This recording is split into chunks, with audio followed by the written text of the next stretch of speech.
It was supposed to be a laid-back weekend. One last joint celebration before the big day.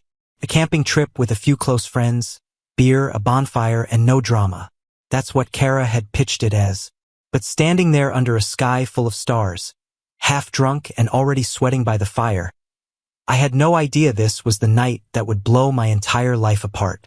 My name's Jason. I'm 28. I live in Bend, Oregon. And it all started on that damn camping trip. Tessa handed me a Solo cup and grinned. "Last weekend of freedom," she shouted like it was spring break. I smirked, already buzzing from the bourbon someone had passed around earlier. "I'm getting married, not sentenced." People laughed. Tessa leaned closer, touched my arm when she laughed like I'd told the funniest joke she'd ever heard. I looked around the fire, searching for Kara. Couldn't see her. Just the flicker of firelight on the trees and a few of our friends joking across the clearing. Something felt off in my gut. Couldn't tell if it was the booze or just wedding nerves kicking in. Kara had been quiet all day, more tense than usual. She brushed it off when I asked earlier, said she was just tired from work. But even then, I could tell something was bothering her. "Quick note. Before we start, how's your day going and where are you joining from?" Tessa didn't let up. Every time my drink got low, she filled it. She kept bumping into me, laughing too loud, leaning just a little too close. I should have said something. I should have walked away, but I didn't. I kept making stupid little jokes, kept matching her energy, even though I knew better. Later that night, I saw Kara and Tessa talking by the edge of the trees. It didn't look friendly. Kara's face was tight, arms crossed. Tessa was waving her arms, saying something fast. Kara suddenly turned, stormed off into the woods, and didn't even look back at me. I just stood there like a moron. I should have gone after her. Should have checked if she was okay. But I didn't. Tessa came back to the fire and plopped down next to me like nothing had happened. "She's so damn uptight sometimes," she muttered, pulling her hoodie tight. I looked toward the trees Kara disappeared into, but I stayed put, like a damn idiot. Tessa poked at the dying fire with a stick, the embers spitting and crackling in the dark. Most of the tents were zipped shut by now. You could hear soft snoring, the low rustle of someone rolling over on an air mattress. It was just the two of us, sitting close, the night thick and silent except for the fire. She didn't move away when her leg brushed mine. I didn't either. I felt the contact, noticed it, but I just sat there like a dumbass, staring at the coals like they had answers. "You ever think Kara's too serious?" Tessa asked, low and smooth, like we were sharing some secret. I blinked, caught off guard. "Serious how?" She tilted her head toward me, her voice dropping even lower. "I don't know. Just feels like you're always watching what you say around her. Always on edge. With me, you can just be." I huffed a laugh. "She just likes things a certain way." Tessa smiled like she knew something I didn't. "You deserve someone who makes you laugh, who doesn't stress you out every second." I should have shut it down right there. I should have told her to knock it off, get some sleep, whatever. But I didn't. I just sat there, tired, buzzed, heart still twisted from watching Kara storm off. "Guess you get me," I said, more to the fire than to her. She leaned in before I even finished the sentence. Her lips were on mine like it was the most natural thing in the world. And the worst part? I kissed her back. I didn't stop it. Not even for a second. My brain was screaming, but my body didn't listen. It felt wrong and weird and electric and stupid all at once. Her hand slid up my neck. I didn't push it away. Her breath was hot, tasted like cinnamon whiskey. I was too far gone to think straight. Then, a voice behind us. One word. "Jason." I froze. I turned just in time to see Kara standing there, holding a flashlight. Her face looked hollow in the beam, eyes wide, mouth open. She didn't say anything else. Didn't scream or cry. She just stood there, flashlight slipping from her hand and hitting the ground with a dull thud. Then she ran. Not walked. Not turned away slowly. She bolted into the woods, flashlight beam flipping wildly until it disappeared completely. "Shit!" I jumped up, nearly tripping over the log. My heart was hammering so hard I thought I might pass out. Kara! Tessa stood too stunned. Wait, Jason! I shoved past her, already running into the trees. Branches slapped my arms. My shoes slid on pine needles. I didn't care. Kara! Wait! No answer. Just the sound of me crashing through the woods like a lunatic. I had no idea where she went. I didn't even think she knew the trails that well. We'd only been there once before, months ago. My breath was ragged, panic swallowing the last bit of alcohol in my system. I didn't even glance back at Tessa. I didn't need to. I already knew what happened. I'd just blown up my life for nothing. For a kiss that never should have happened, with someone who wasn't mine, while the woman I was supposed to marry watched it happen in real time. I stumbled out into a clearing, looked around. Nothing but trees and silence.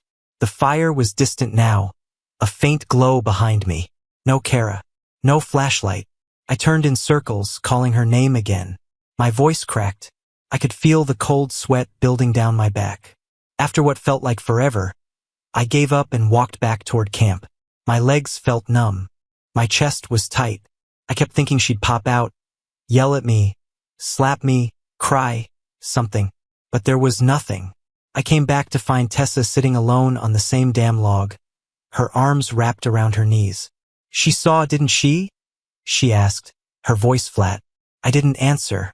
I just sat on a rock a few feet away, elbows on my knees, head in my hands. Neither of us said anything for a long time. And I knew, deep down, nothing would ever be the same again. I didn't sleep, just sat there in the dirt, head pounding, watching the fire fade into cold ash while the sky turned pale behind the trees. Right before sunrise, I spotted her. Kara, standing by her truck with her arms crossed, still wearing that oversized hoodie, hair pulled back, face stone cold. I got up too fast, stumbling over my own feet. Kara! I called out, voice hoarse, legs barely working. Please? Can we talk? She didn't answer, didn't look at me. I jogged over, still half drunk, still stupid enough to think I could fix it with a damn conversation. She opened the truck door and climbed in. I reached for the handle, but she slammed the lock down before I could grab it. Kara, just talk to me. I knocked once on the window. She stared straight ahead, hands on the wheel, jaw locked tight. I knocked again, harder this time. Please. I didn't mean for any of it to happen like that. Nothing. The engine roared to life. She backed out fast, tires kicking up gravel, and peeled down the dirt road without so much as a glance in the mirror. I stood there like a damn ghost, covered in smoke and sweat and shame, watching the dust settle around me. By the time I walked back into camp, the sun was creeping up, casting long shadows over the tents. A couple people were already stirring. I saw Darren unzip his tent and stretch, confused as hell. Tessa was still on the log by the fire pit, hugging her knees, eyes puffy. What the hell happened last night? Darren asked. I didn't answer, just dropped down next to the fire pit and stared at the ground. Tessa finally spoke, voice cracked. She saw us. Darren blinked. What? She saw us kiss, she said, barely above a whisper. It was a mistake. I didn't mean. It wasn't just you. I snapped, louder than I intended. I kissed you back. Don't try to pin this like you tripped and fell into my mouth. She flinched. I didn't say that. You're calling it a mistake like it just happened. We let it happen. No one said anything after that. You could hear birds chirping and a zipper closing from one of the tents, but nobody talked to us. They all knew something had gone down. Maybe not the details, but enough to feel the tension in the air. Everyone packed up fast. The group vibe had died a brutal death. I watched our friends avoid looking at me, saw one girl whisper something to her boyfriend while staring at Tessa. No one asked if we needed a ride. I stayed behind with her. Couldn't face the drive yet. Couldn't face the silence of my apartment. My phone didn't stop buzzing. Missed calls, texts, one after the other, all from Kara. I opened a few. I can't believe you. Tell me I didn't just see what I think I saw. Don't come home. I didn't reply. What could I say? She saw it. All of it. By the time I finally left the campsite, My head was pounding from the hangover and the guilt. I didn't even say goodbye to Tessa. Just got in my car and drove, the pit in my stomach growing heavier with every mile. When I walked into our apartment, the first thing I noticed was the silence. No music playing from her side of the bedroom. No coffee smell. No shoes by the door. Her dresser drawers were empty. Half the closet was gone. The little cactus she kept in the window, gone. On the kitchen counter was a single folded piece of paper. No envelope. No drawn-out letter. Just 10 words. Don't contact me. I'll send someone for the ring. I stood there for a long time, holding that note, wondering how the hell I managed to destroy everything in a single night. I looked around the apartment, our apartment, and for the first time it didn't feel like home. It felt like a place I didn't belong anymore. I didn't sleep much that week. Barely ate. Just stared at the walls and tried to figure out how the hell I let my life fall apart in one night. Every text from Kara stayed unread. I didn't deserve to respond. But there was one conversation I couldn't avoid any longer. I needed answers. Not apologies. Not comfort. Just the damn truth. So I texted Tessa, "Diner off 97. Friday. Noon." She showed up late. Wore sunglasses even though it was overcast. Sat across from me in a booth like she didn't know if she should hug me or cry. I didn't say a word at first. Let her order coffee, stir in her sugar, pretend like this wasn't the most awkward moment of both our lives. Finally, she spoke. "I didn't plan it, Jason." I leaned back. "Didn't plan what exactly? Getting drunk and throwing yourself at your best friend's fiancé?" Her face dropped. "It wasn't like that." "No." I laughed once, bitter. "You leaned in. You kissed me. You talked shit about Kara. You knew what you were doing." She swallowed hard, kept her voice low. "I've always liked you, okay? I didn't mean for it to happen, but it wasn't random. I've had feelings for you for a while." My stomach turned. "So what? You waited until she was pissed off and stormed away, then made your move? You think I planned that?" She shot back. "I was drunk. You were drunk. And you kissed me back, Jason. Don't act like I tricked you." I didn't flinch. "I'm not putting it all on you. I fucked up. I know that. But don't sit here and act like it wasn't manipulative as hell." She looked away, jaw tight. "You think I feel good about this?" "I don't care how you feel," I said. "I lost her. And you? You lost her too. Over what? One sloppy kiss?" She didn't respond. Just sat there, tapping her nails against the side of her mug. We stayed in silence for a while. The waitress came by, refilled our coffees. Neither of us touched them. Finally, Tessa whispered, "I ruined my friendship for nothing." I nodded slowly. "Yeah, you did." She wiped her cheek with the sleeve of her jacket. "I was stupid." I didn't disagree. She looked at me one last time. "Is there any chance this could mean something between us?" I shook my head. "No, not now, not ever." Her mouth trembled like she wanted to argue, but she didn't. She just grabbed her purse and slid out of the booth. I watched her walk out with her shoulders hunched and her face hidden behind those dumb sunglasses. I didn't go after her. I didn't go back to work. Didn't answer texts. Didn't even bother opening the blinds. The days blurred together. Stale takeout containers, empty whiskey bottles, and whatever crap was playing on TV that I wasn't really watching. I slept on the couch most nights. Couldn't bring myself to go into the bedroom. Her absence was loud in there, like it was mocking me. I don't know how long I let it go on, but eventually someone pounded on my door loud enough to pull me out of the fog. "Open up, man. I swear to God, I'll kick this door in." It was Darren. I cracked the door just enough to see his face, then turned and walked back inside without saying anything. He followed me in like he owned the place. "Jesus, you smell like regret and rotten Doritos." "Don't start," I mumbled, collapsing back onto the couch. He didn't listen. Darren never did. "You fucked up. We all know it. You know it. Hell, Kara sure as hell knows it. But this cave troll routine? That's not it, man." I rubbed my face. Couldn't even argue. He was right. I felt like shit. I was shit. "You've been hiding in here like you're dead. But you're not. And unless you want to stay the asshole who blew up his own life, you need to do something. I looked up. Like what? He tossed a clean towel at me. Start by showering. Then write her a letter. A letter. Not to get her back. Just own it. Tell her everything. No excuses. No begging. Just the damn truth. I stared at him, half sure he was messing with me. But he wasn't. He meant it. That night, after I showered and scraped 3 days' worth of stubble off my face, I sat down at the kitchen table with a legal pad and a pen. No music. No distractions. Just me and the weight of what I'd done. I didn't sugarcoat it.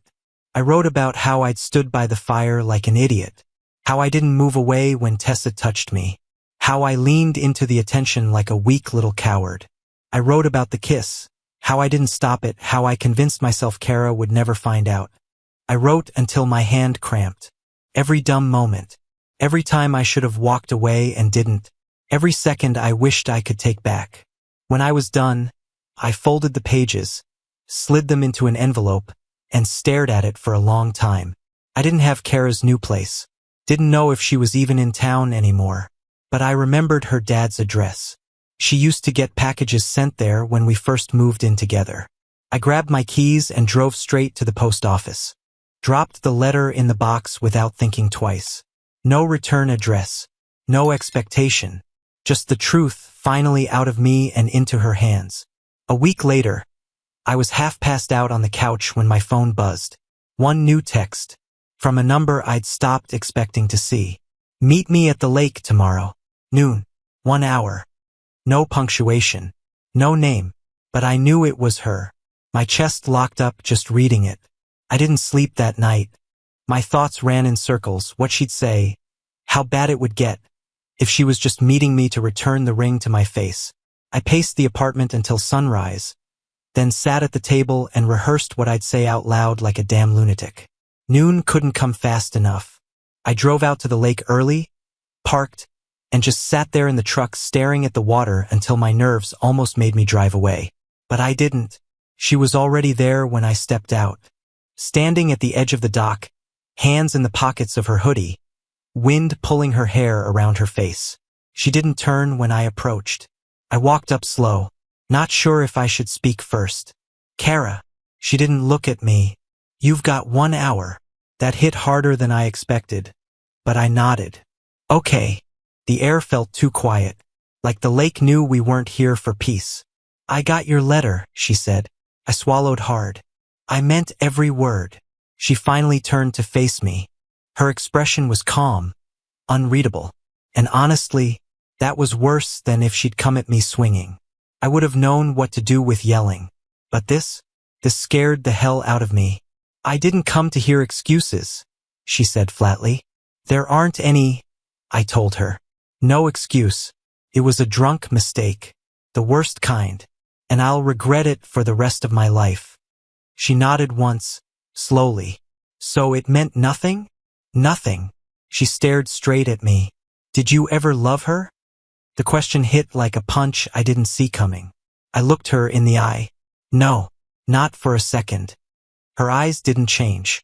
Still calm, still unreadable. She crossed her arms, shifted her weight, then looked out at the lake again like she needed space even while standing right next to me. Why did you kiss her, Jason? I ran a hand over my face. I wish I had some deep answer, but I don't. I was drunk. I was mad at you. I was stupid. She was there. She made it easy to ignore what I already knew, that you're the only one who ever actually mattered. She didn't flinch, but I saw her jaw tighten. You know what hurt the most? She said, voice low. It wasn't the kiss.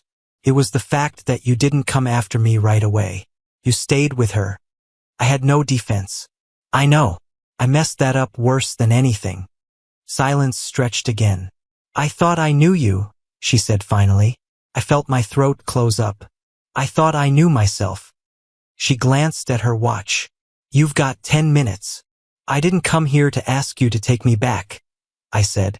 I just needed to say it to your face, that I'm sorry, that I'll carry this with me no matter what you decide. She nodded again. No tears, no screaming, just that same calm I couldn't read. She turned and started walking back down the dock. I didn't follow. She didn't leave. Not really. Kara walked off the dock, but stopped a few feet from the gravel trail, arms crossed again, facing the trees. I stood there waiting, not moving, not saying anything. After maybe a minute, she looked back over her shoulder. Bench? I followed her without a word. We sat down side by side on the old wooden bench overlooking the lake. Same spot we used to come to on lazy Sunday afternoons. Now it felt like sitting in front of a firing squad.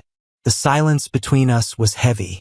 She sat with her hands in her lap, fingers twitching like she was holding back 1,000 words. When did it start? She asked finally, eyes locked on the water. I blinked. What? With her? Were there signs I missed? I shook my head fast. No signs. Nothing before that night. It wasn't a thing building up. It wasn't anything. Just chaos. Bad judgment. Stupid decisions. She didn't look convinced. You sure? Positive. I never thought about her like that. Not once. I was drunk, insecure, pissed off. And she leaned in and I didn't push her away. That's all it was. No build-up. No hidden thing. Just me screwing up in the worst way possible. She nodded slowly, still not looking at me. I felt like an idiot, she said. Like the whole trip was a setup. Like I was the last one to figure it out. It wasn't, I said quickly. I swear to God, Kara, it wasn't like that. Her voice cracked, just a little. Everyone saw me drive off crying. Everyone saw you two sitting by the fire the next morning like nothing happened. I stayed because I didn't know where to go. I was ashamed. I wasn't with her, not like that. I was just frozen. I didn't want to face you. She scoffed. Yeah, well, I didn't get that luxury. I had to face it head on. Everyone wanted to know what happened. I had people texting me like I was the one who did something wrong. I looked at her, guilt tightening my chest. I lost everything that night. Your trust. The life we were building. It wasn't worth it. It never could have been. She finally turned to face me. Do you even realize how much that one moment wrecked me? I do now, I said. And I'll carry that, whether you forgive me or not. She studied my face for a second. I didn't flinch. I wanted her to see everything in my eyes. The guilt, the regret, the desperation not to make this worse than it already was. You do counseling? She asked. On your own? With me? Yes, I said immediately. Whatever it takes. She nodded like she was expecting me to say that, but still needed to hear it. It's not gonna be easy. I'm not expecting easy. She let out a shaky breath. I don't even know if I want to fix it, but I can't ignore that part of me still wants to try. I'll show up, even if it doesn't change anything. I'll still show up. She looked at the lake again, and this time, I didn't rush to fill the silence. We just sat there side by side in the aftermath. The first therapy session was brutal. We sat in a small beige office that smelled like peppermint and dust, facing a woman with a notepad and kind eyes that made me feel like I was about to get dissected. Kara barely spoke at first.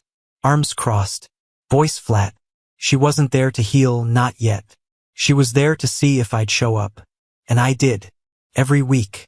At first, I thought I'd just have to say I was sorry a bunch of times, explain how the kiss happened, cry a little, and maybe she'd start to let her guard down. But it didn't work like that. The therapist, Sharon, didn't let me off easy. Every time I tried to defend myself, I didn't mean it. It was just one time. It wasn't like I planned it. She'd cut me off. Say that again, she'd say, but without justifying it. And I'd sit there, jaw clenched, fighting the instinct to explain. Eventually, I stopped talking and started listening. That's when Kara finally opened up. It wasn't loud or dramatic. It was quiet, controlled, like she'd been carrying this shit for years and was finally laying it down, piece by piece.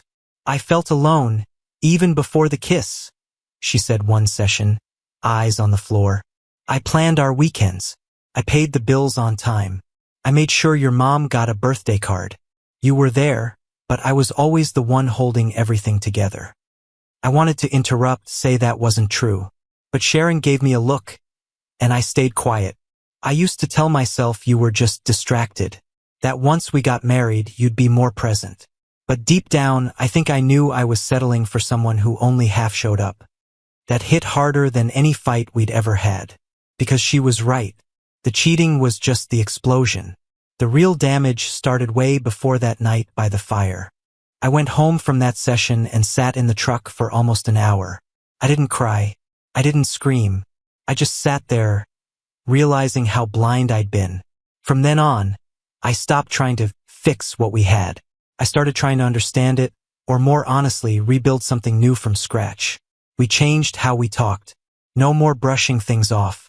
No more pretending things were fine. If one of us was pissed, we said it. If one of us felt off, we didn't swallow it. It wasn't pretty. There were weeks where she barely looked at me. Sessions where she called me out in front of the therapist so hard I wanted to disappear. But I kept showing up.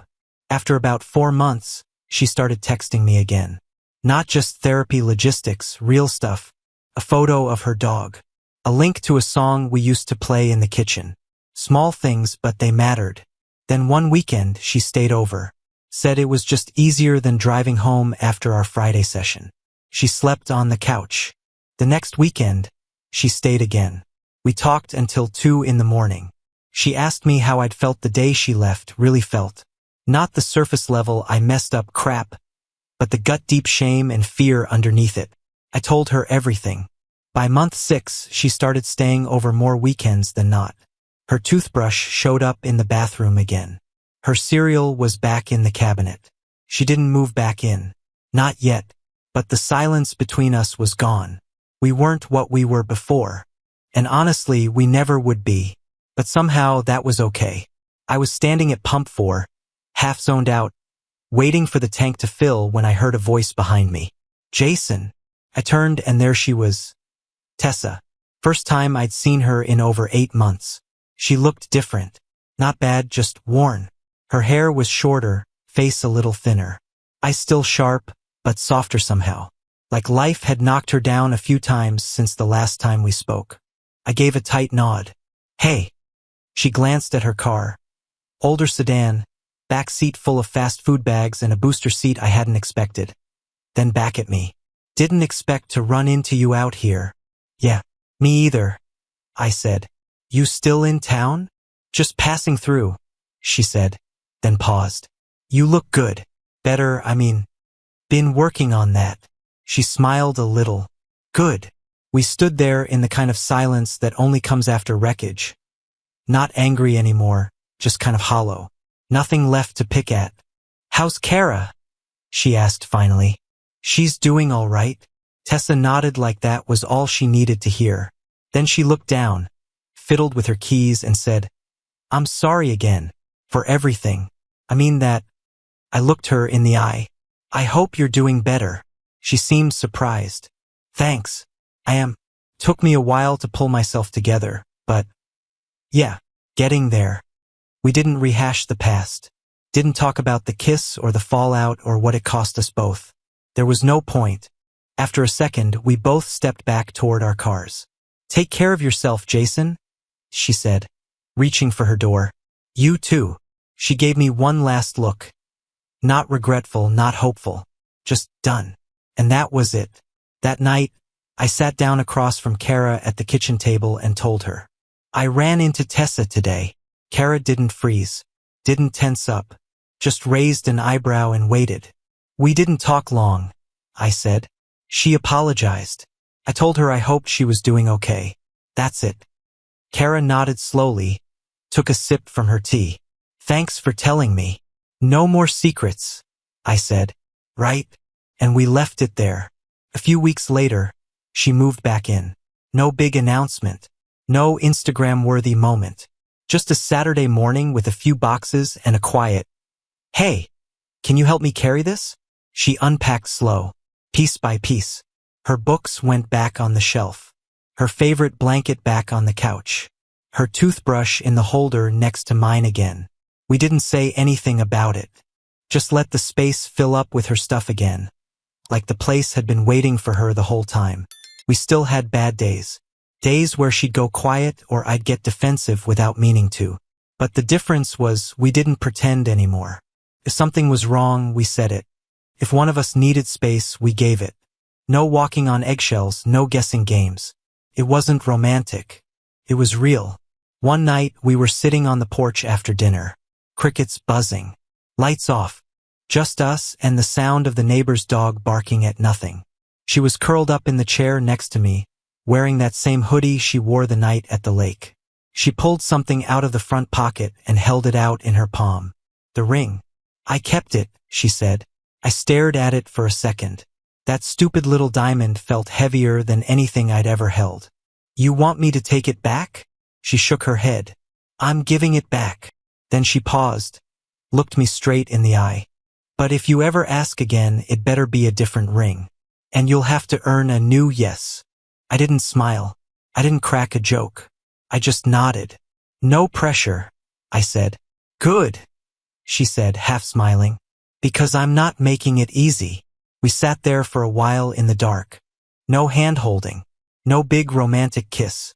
Just breathing the same air and letting it feel normal again. We weren't who we used to be. We weren't even close to perfect. But we were trying. And for now, that was enough. Would you have taken him back after what happened at the campfire? Drop your answer in the comments. We want to hear your take. And if you're still listening, don't forget to like and subscribe for more real stories.